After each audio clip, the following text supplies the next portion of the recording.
रात के करीब 2 बजे का वक्त था। हरियाणा के एक सुनसान हाईवे पर तेज हवा चल रही थी। दूर दूर तक सिर्फ खेतों का अंधेरा था और उन खेतों के बीच एक पुराना फार्म हाउस। एक ऐसा फार्म हाउस जिसके बारे में आसपास के लोग सिर्फ धीमी आवाजों में बात करते थे। लोग कहते थे उस फार्म हाउस में रात को रोशनी जलती है, जबकि वहां कोई नहीं रहता। कुछ लोगों ने वहां एक औरत को सफेद कपड़ों में देखने का दावा किया है और कुछ लोगों का कहना है कि वहां से आधी रात को बच्चे के रोने की आवाज आती है। लेकिन सबसे डरावनी बात, जो भी उस फार्म हाउस के अंदर गया है वो या तो कभी वापस नहीं आया या फिर वापस आकर पहले जैसा नहीं रहा। आज की ये कहानी सिर्फ एक हॉन्टेड फार्म हाउस की स्टोरी नहीं है। ये कहानी है ग्रीड की, बिट्रेल की और उन राजों की जो मिट्टी के नीचे दबा दिए गए थे। तो लाइट्स ऑफ करो, हेडफोन्स लगाओ और तैयार हो जाओ हरियाणा की सबसे डरावनी हॉरर स्टोरी के लिए। हरियाणा के रोहतक डिस्ट्रिक्ट के पास एक गांव था, भड़ाना। गांव ज्यादा बड़ा नहीं था, लेकिन उस गांव का एक नाम पूरे एरिया में फेमस था, वीरेंद्र मलिक। उसे लोग मलिक साहब बुलाते थे। 50 साल का वीरेंद्र मलिक एक अमीर जमींदार था। उसके पास कई एकड़ जमीन थी, ट्रैक्टर्स थे, डेयरी बिजनेस था और गांव के बाहर एक बहुत बड़ा फार्म हाउस। फार्म हाउस इतना बड़ा था कि दूर से देखने पर किसी रिसोर्ट जैसा लगता था। लेकिन उस फार्म हाउस में सिर्फ एक ही इंसान रहता था, वीरेंद्र मलिक। उसकी वाइफ की डेथ 8 साल पहले एक एक्सीडेंट में हो चुकी थी। उसका कोई बच्चा भी नहीं था, बस एक छोटा भाई था, राजीव, और राजीव की वाइफ सुनीता। दोनों शहर में रहते थे। हर महीने एक बार फार्म हाउस पर आते, मलिक साहब से मिलते और फिर चले जाते। बाहर से देखने पर सब परफेक्ट लगता था, लेकिन असली सच कुछ और था। राजीव और सुनीता के मन में सिर्फ एक चीज चल रही थी, प्रॉपर्टी। वीरेंद्र मलिक की पूरी प्रॉपर्टी, क्योंकि अगर मलिक साहब की डेथ हो जाती तो करोड़ों की जमीन और फार्म हाउस राजीव के नाम हो जाता। और धीरे धीरे ग्रीड ने राजीव और सुनीता को अंधा कर दिया। एक शाम राजीव और सुनीता फार्म हाउस आए। बाहर तेज बारिश हो रही थी। डाइनिंग टेबल पर तीनों खाना खा रहे थे। वीरेंद्र मलिक नॉर्मली खुश इंसान था, लेकिन उस रात वो बहुत उदास लग रहा था। उसने धीमी आवाज में कहा, पता नहीं क्यों मुझे लगता है इस फार्म हाउस में कुछ ठीक नहीं है। राजीव हंसा, क्या मतलब भाई साहब? वीरेंद्र ने पानी का ग्लास उठाया। पिछले कुछ हफ्ते से रात को अजीब आवाजें आती हैं। कोई चलता है कॉरिडोर में, कभी कभी लगता है कोई मुझे देख रहा है। सुनीता ने फेक कंसर्न दिखाया, शायद आप स्ट्रेस में हो। वीरेंद्र चुप हो गया। उसने सिर्फ इतना कहा, हो सकता है। लेकिन राजीव और सुनीता एक दूसरे को देखकर हल्की सी स्माइल कर रहे थे, क्योंकि वो आवाजें असली में उन्हीं की प्लानिंग का हिस्सा थी। वो धीरे धीरे वीरेंद्र को मेंटली वीक बनाना चाहते थे, ताकि उसकी डेथ को सुसाइड या मेंटल ब्रेकडाउन दिखाया जा सके। उस रात सुनीता ने सीक्रेटली फार्म हाउस के एक कमरे में छोटा स्पीकर छुपा दिया। रात के 2 बजे फार्म हाउस में हल्की हल्की फुसफुसाहट की आवाज गूंजने लगी। कोई है? वीरेंद्र, हम वापस आ गए। वीरेंद्र मलिक ने आंख खोली। उसका गला सूख गया। उसने कॉरिडोर की तरफ देखा और फिर उसने सफेद कपड़े में एक औरत को खड़े देखा। वीरेंद्र जोर से चिल्लाया, लेकिन अगले ही सेकंड वो फिगर गायब हो गई। उस रात के बाद सब कुछ बदलने लगा। फार्म हाउस के आसपास के लोग पहले से ही उस जगह को अजीब मानते थे, क्योंकि उस जमीन का हिस्ट्री डार्क था। कई साल पहले उस जगह पर एक पुरानी हवेली हुआ करती थी और उस हवेली में रहता था एक आदमी, ठाकुर सुरजन सिंह। वो बहुत क्रूएल आदमी था। लोग कहते थे उसने पैसों के लिए अपनी ही नौकरानी को मार दिया था। उस नौकरानी का नाम था मीरा। मीरा प्रेग्नेंट थी और गांव वालों का कहना था कि ठाकुर सुरजन ने उसका मर्डर करके उसकी बॉडी वही जमीन पे दबा दी। उसके बाद हवेली में अजीब घटनाएं होने लगी। रात को औरत की चिल्लाने की आवाज, दरवाजों का अपने आप खुलना और लोगों का बिना वजह पागल हो जाना। आखिरकार हवेली को तोड़ दिया गया और सालों बाद उस जगह पर वीरेंद्र मलिक ने फार्म हाउस बना दिया। लेकिन कुछ चीजें कभी खत्म नहीं होती। वो वही रहती थी, इंतजार करती थी। राजीव और सुनीता का प्लान अब और डेंजरस हो चुका था। उन्होंने डिसाइड कर लिया था कि वीरेंद्र को मारना होगा। एक रात राजीव ने वीरेंद्र के ड्रिंक में स्लीपिंग पिल्स मिला दी। वीरेंद्र गहरी नींद में चला गया। रात के करीब 3 बजे राजीव और सुनीता उसके कमरे में आए। बाहर बिजली चमक रही थी। राजीव के हाथ में एक तकिया था। उसने धीरे धीरे तकिया वीरेंद्र के चेहरे पर रखा। वीरेंद्र ने स्ट्रगल करना शुरू किया। उसके हाथ पैर हिलने लगे, लेकिन स्लीपिंग पिल्स की वजह से वो वीक था। कुछ ही सेकंड्स में सब खत्म हो गया। रूम में सिर्फ साइलेंस बच गया। सुनीता कांप रही थी। हमने सच में कर दिया। राजीव ने पसीना पोंछा। अब ये फार्म हाउस हमारा है। लेकिन उन्हें पता नहीं था, उस रूम के कोने में कोई और भी खड़ा था, सफेद कपड़ों में, और वो उन दोनों को देख रहा था। सुबह राजीव ने पुलिस को कॉल किया। उसने कहा वीरेंद्र मलिक ने सुसाइड कर ली। पुलिस आई, इन्वेस्टिगेशन हुई, लेकिन एविडेंस कुछ क्लियर नहीं था।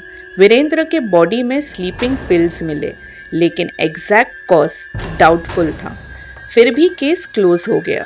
गांव वालों को शौक लगा, लेकिन कुछ लोग छुपके छुपके कह रहे थे मलिक साहब सुसाइड नहीं कर सकते।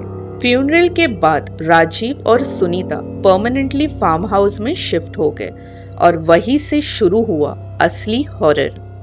फार्म हाउस में पहली रात सुनीता ने सारे दरवाजे लॉक किए।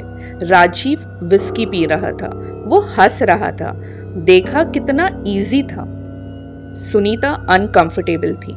मुझे यहाँ अजीब फील हो रहा है। राजीव ने उस बात को इग्नोर किया। रात के 1 बजे ऊपर वाले फ्लोर से किसी के चिल्लाने की आवाज आई। राजीव ने सोचा कोई जानवर होगा, लेकिन आवाज धीरे धीरे उनके रूम के बाहर आके रुक गई। फिर दरवाजे पर 3 नॉक्स हुए। राजीव ने दरवाजा खोला। बाहर कोई नहीं था, सिर्फ अंधेरा और कॉरिडोर के एंड पर एक सफेद साया। राजीव चम गया। साया धीरे धीरे उसके तरफ मुड़ा और उसके चेहरे पर वीरेंद्र मलिक का चेहरा था। राजीव जोर से चिल्लाया, लेकिन अगले ही सेकंड वो फिगर गायब हो गए। अगली कुछ रातों में फार्म हाउस एक नाइटमेयर बन गया। कभी किचन के सारे बर्तन अपने आप गिर जाते, कभी बाथरूम के मिरर पर लिखा होता मैंने सब देखा है। कभी रात को बच्चे की रोने की आवाज आती है। सुनीता मेंटली ब्रेकडाउन होने लगी। उसने राजीव से कहा हमें यहाँ से चले जाना चाहिए, लेकिन राजीव सिर्फ प्रॉपर्टी के बारे में सोच रहा था। हम इतनी मुश्किल से ये सब हासिल किया। उस रात सुनीता ने एक और हॉरिफाइंग चीज देखी। वो बाथरूम में थी। मिरर के अंदर उसने अपना रिफ्लेक्शन देखा, लेकिन रिफ्लेक्शन स्माइल कर रहा था, जबकि सुनीता नहीं। और धीरे धीरे रिफ्लेक्शन का फेस चलने लगा। सुनीता चीख कर नीचे भागी। राजीव ने उसे पागल कहा, लेकिन उस रात राजीव ने भी कुछ देखा। वीरेंद्र मलिक रॉकिंग चेयर पर बैठा था और धीमी आवाज में बोल रहा था प्रॉपर्टी मिल गई। एक दिन सुनीता फार्म हाउस के स्टोर रूम को क्लीन कर रही थी। तभी उसे फ्लोर पर एक अजीब आयरन रिंग मिली। उसने खींच कर देखा। नीचे एक हिडन बेसमेंट था। बेसमेंट पुराना था। स्मेल इतनी बुरी थी कि सांस लेना मुश्किल हो रहा था। वॉल पर पुराने इंसान बने हुए थे और एक कोने में पुराने कपड़े। सुनीता ने टॉर्च आगे की और उसकी चीख निकल गई। वहां इंसानी हड्डियां पड़ी थी, एक नहीं कई सारी। उस वक्त बेसमेंट के अंधेरे में किसी ने धीमी आवाज में कहा, हम अभी भी यही है। सुनीता भागकर ऊपर आई। उसने राजीव को सब बताया। राजीव नीचे गया, लेकिन बेसमेंट कंप्लीटली एम्प्टी था। ना हड्डियां, ना कपड़े, कुछ भी नहीं। राजीव गुस्से में बोला, तुम्हारा दिमाग खराब हो गया है।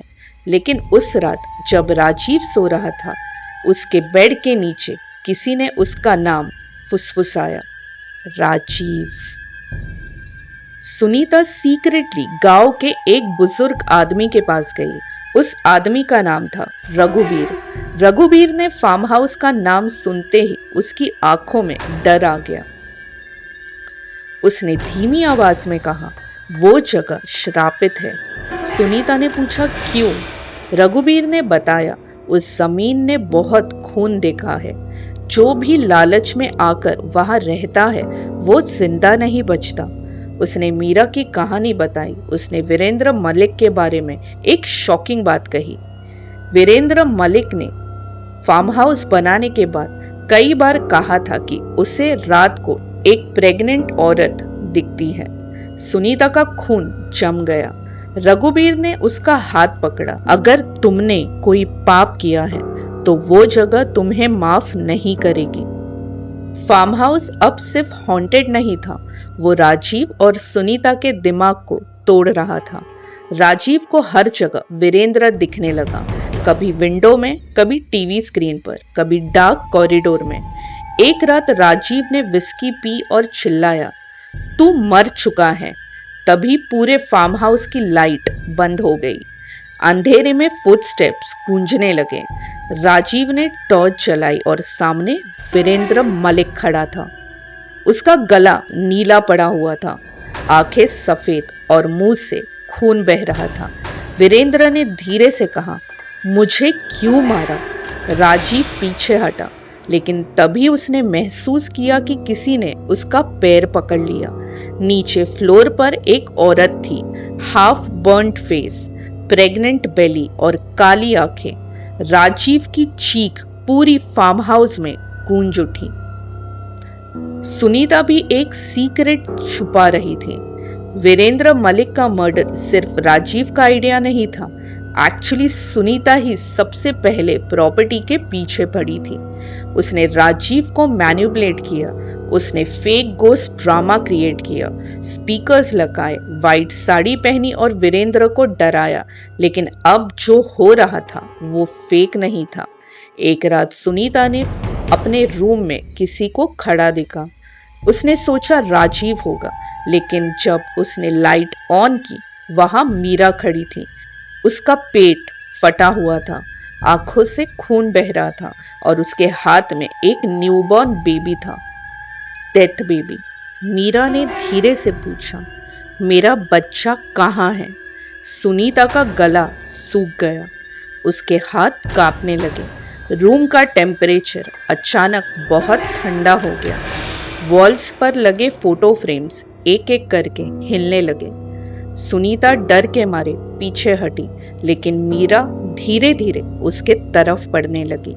उसके पैर जमीन को टच ही नहीं कर रहे थे, जैसे वो हवा में तैर रही हो। डेथ बेबी के मुंह से अजीब सी गार्गलिंग आवाज आ रही थी और फिर बेबी ने अचानक आंख खोल दी, पूरी काली आंखें। सुनीता की चीख निकल गई। उसने रूम का डोर खोलने की कोशिश की, लेकिन डोर लॉक हो चुका था। तब मिरर पर खून से लिखा हुआ मैसेज अपीयर हुआ, तुम दोनों को सजा मिलेगी। सुनीता जोर जोर से दरवाजा पीटने लगी, राजीव राजीव प्लीज दरवाजा खोलो। लेकिन बाहर कंप्लीट साइलेंस था। अचानक रूम की लाइट्स ब्लिंक करने लगी और हर ब्लिंक के साथ मीरा और पास आ रही थी। पहले रूम के कोने में, फिर बेड के पास, फिर बिल्कुल सुनीता के सामने। मीरा ने अपना हाफ बर्न्ड फेस सुनीता के करीब लाया। उसकी सांस से मिट्टी और सड़े हुए फ्लेश की स्मेल आ रही थी। और उसने धीरे से कहा, तुमने भी एक जान ली है, अब तुम्हारी बारी है। उसी वक्त सुनीता को अपने नेक पर किसी के नेल्स महसूस हुए। इनविजिबल हाथ उसका गला दबा रहे थे। सुनीता हवा के लिए तड़पने लगी। उसकी आंखों के सामने फ्लैशेस आने लगे। वीरेंद्र मलिक का मर्डर, उसकी स्ट्रगल, उसका दर्द, सब कुछ। जैसे फार्म हाउस उसे फोर्स कर रहा हो कि वो अपना पाप याद करे। फिर अचानक डोर खुल जाता है। सुनीता नीचे गिर गई और क्रॉलिंग करते हुए रूम से बाहर निकली। कॉरिडोर में राजीव खड़ा था, लेकिन उसका चेहरा कंप्लीटली वाइट पड़ चुका था। राजीव धीमी आवाज में बोला, सुनीता, वो मेरे पीछे खड़ी है क्या? सुनीता ने स्लोली ऊपर देखा। राजीव के पीछे वीरेंद्र मलिक खड़ा था। उसकी आंखें सफेद थी और उसके गले पर तकिए का निशान क्लियरली दिख रहा था। वीरेंद्र ने धीरे से स्माइल की और पूरे कॉरिडोर में एक साथ कई आवाजें गूंजने लगी। खून का हिसाब होगा। सुनीता और राजीव दोनों की चीखें फार्म हाउस में गूंज उठी। उस रात हरियाणा में बहुत बड़ा तूफान आया। बारिश इतनी तेज कि फार्म हाउस के बाहर कुछ भी क्लियरली दिख नहीं रहा था।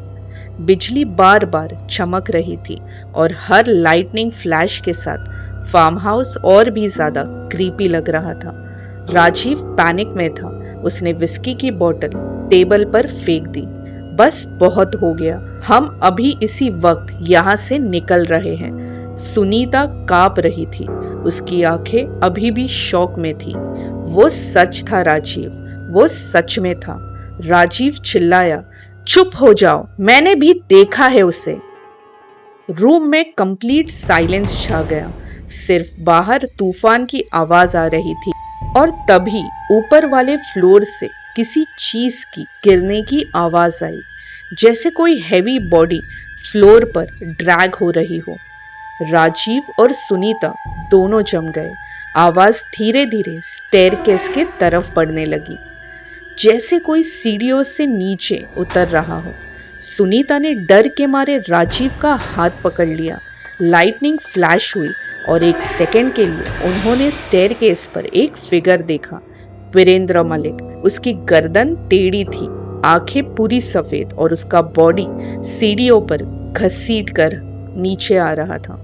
सुनीता जोर से चीखी। राजीव ने तुरंत मेन डोर खोला। दोनों बारिश में भागते हुए कार तक पहुंचे। राजीव ने इग्निशन घुमाया, कार स्टार्ट नहीं हुई। राजीव गुस्से में, कम ऑन कम ऑन। उसने गुस्से में स्टीयरिंग पे पंच मारा। फिर एक और लाइट फ्लैश हुई और इस बार फार्म हाउस की बालकनी में कोई खड़ा था। सफेद साड़ी, लॉन्ग वेट हेयर और उसके हाथ में डेड बेबी।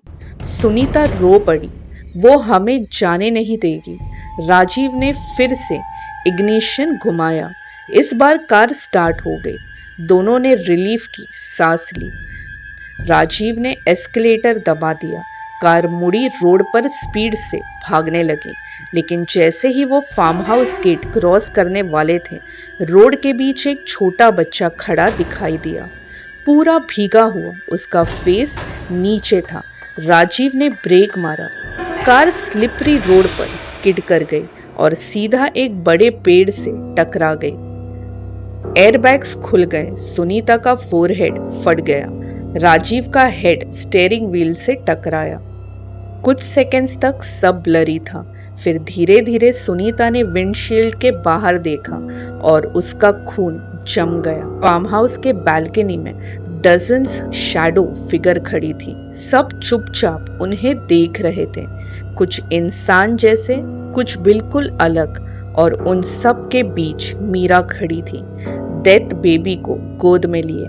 उसने धीरे से अपना हाथ फार्म हाउस की तरफ पॉइंट किया, जैसे कह रही हो, वापस आओ। तभी कार का इंजन खुद से बंद हो गया। हेडलाइट बंद चालू होने लगी और रेडियो ऑटोमेटिकली ऑन हो गया। Static noise. फिर एक डिस्टॉर्टेड आवाज सुनाई दी, तुम दोनों अब यहां से कभी नहीं जा सकते। राजीव की सांसें तेज होने लगी। उसने रेडियो बंद करने की कोशिश की, लेकिन रेडियो और लाउड होता गया। स्टैटिक के बीच अब कई आवाज़ें सुनाई दे रही थी, रोते हुए लोग, चीखने की आवाज़ और एक बच्चे की हल्की सी हंसी। सुनीता पैनिक में कार का डोर खोलकर बाहर निकली। मैं यहाँ नहीं रहूंगी। बारिश अब तूफान में बदल चुकी थी। तेज हवा के साथ मिट्टी और सूखे पत्ते उड़ रहे थे। राजीव भी लड़खड़ाते हुए बाहर आया। उसके फोरहेड से खून बह रहा था। फार्म हाउस सिर्फ कुछ ही डिस्टेंस पर था, लेकिन अब वो पहले जैसा नहीं लग रहा था। उसकी विंडोज कंप्लीटली डार्क थी और टेरेस पर शैडो फिगर्स अब भी खड़े थे, बिल्कुल मोशनलेस। सुनीता रोते हुए बोली, पुलिस को कॉल करो। राजीव ने फोन निकाला तो नो नेटवर्क। उसने गुस्से में फोन जमीन पर फेंक दिया। तभी उनके पीछे जंगल की तरफ से किसी औरत के गाने की आवाज आई। एक पुरानी लोरी, धीमी, टूटी हुई। सो जा मेरे लाल। सुनीता का बॉडी फ्रीज हो गया। वो धीरे धीरे मुड़ी। अंधेरे के बीच एक औरत खड़ी थी, सफेद साड़ी, भीगे हुए बाल और गोद में वही डेथ बेबी। लाइटनिंग चमकी और इस बार उसका फेस क्लियरली दिख गया। हाफ बर्न स्किन, काली आंखें, टूटा हुआ जॉ, मीरा। राजीव डर के मारे पीछे हटा। ये सब हैल्यूसिनेशन है। मीरा धीरे धीरे उनकी तरफ चलने लगी। उसके पैर जमीन को टच नहीं कर रहे थे और जैसे जैसे वो पास आ रही थी, हवा और ठंडी हो जा रही थी। सुनीता अचानक जोर से चीखी, क्या चाहती हो तुम? मीरा रुक गई। उसने डेथ बेबी की तरफ देखा, फिर धीरे से बोली, न्याय। उस एक शब्द के साथ पूरे एरिया में हॉरिफाइंग स्क्रीम गूंजने लगी, जैसे एक साथ कई लोग रो रहे हो। राजीव ने सुनीता का हाथ पकड़ा। भागो। दोनों फार्म हाउस के अपोजिट डायरेक्शन में भागने लगे। लेकिन अजीब बात हुई, वो जितना भागते फार्म हाउस उतना ही पास आ रहा था, जैसे रोड खत्म ही नहीं हो रहा था, जैसे वो किसी लूप में फंस गए हो। राजीव की सांसें और हैवी हो गई। ये इम्पॉसिबल है। तभी सडनली सुनीता रुक गई। उसकी आंखें फट गई। राजीव ने पूछा, क्या हुआ? सुनीता ने कांपते हुए सामने पॉइंट किया तो राजीव ने देखा और उसकी रूह कांप उठी। उसके सामने वीरेंद्र मलिक खड़ा था, लेकिन वो नॉर्मल नहीं था। उसकी बॉडी पूरी तरह सोक्ड था। गले पर गहरा काला निशान और आंखों की जगह सिर्फ अंधेरा।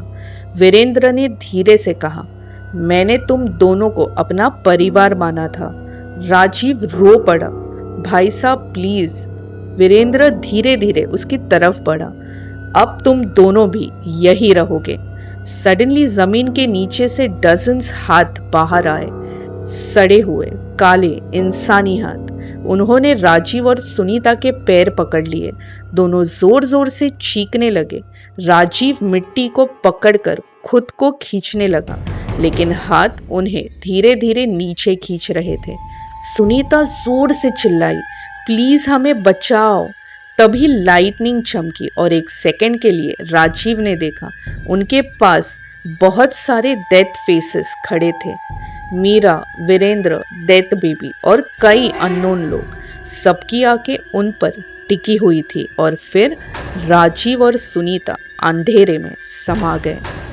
सिर्फ उनकी चीखें हवा में गूंजती रही। उस रात के बाद किसी ने भी उन दोनों को दोबारा कभी नहीं देखा। तो ये थी हरियाणा के हॉन्टेड फार्म हाउस की पूरी डरावनी कहानी। एक ऐसी जगह जहां ग्रीड ने मर्डर को जन्म दिया और मर्डर ने एक ऐसा कर्स को जगाया जो आज भी जिंदा है। लेकिन सबसे डरावनी बात ये नहीं थी कि वहां गोस्ट थे। सबसे डरावनी बात ये थी कि हर इंसान अपने पाप से कभी बच नहीं सकता। कहते हैं आज भी अगर कोई आधी रात के बाद उस फार्म हाउस के पास से गुजरता है तो उसे 3 आवाजें सुनाई देती है, एक आदमी की, एक औरत की और एक छोटे बच्चे की। कभी कभी फार्म हाउस की बालकनी में एक आदमी रॉकिंग चेयर पर बैठा दिखाई देता है। और उसके पीछे सफेद साड़ी में एक औरत खड़ी होती है, डेथ बेबी को गोद में लिए, इंतजार करते हुए अगली सोल का। 2025 में कुछ यूट्यूबर्स ने भी उस फार्म हाउस के अंदर एक्सप्लोर करने की कोशिश की थी, लेकिन उनका लाइव स्ट्रीम अचानक बंद हो गया और उसके बाद वो चैनल कभी ऑनलाइन नहीं आया। अब सच क्या है ये कोई नहीं जानता। हो सकता है ये सिर्फ एक हॉरर स्टोरी है, या हो सकता है हरियाणा के किसी सुनसान हाईवे पर वाकई एक ऐसा फार्म हाउस एग्जिस्ट करता हो जहां रात होते ही डेथ लोग जाग जाते हैं। याद रखना, कुछ जगह ऐसी होती है जहां से लोग वापस तो आ जाते हैं, लेकिन कभी पहले जैसे नहीं रहते।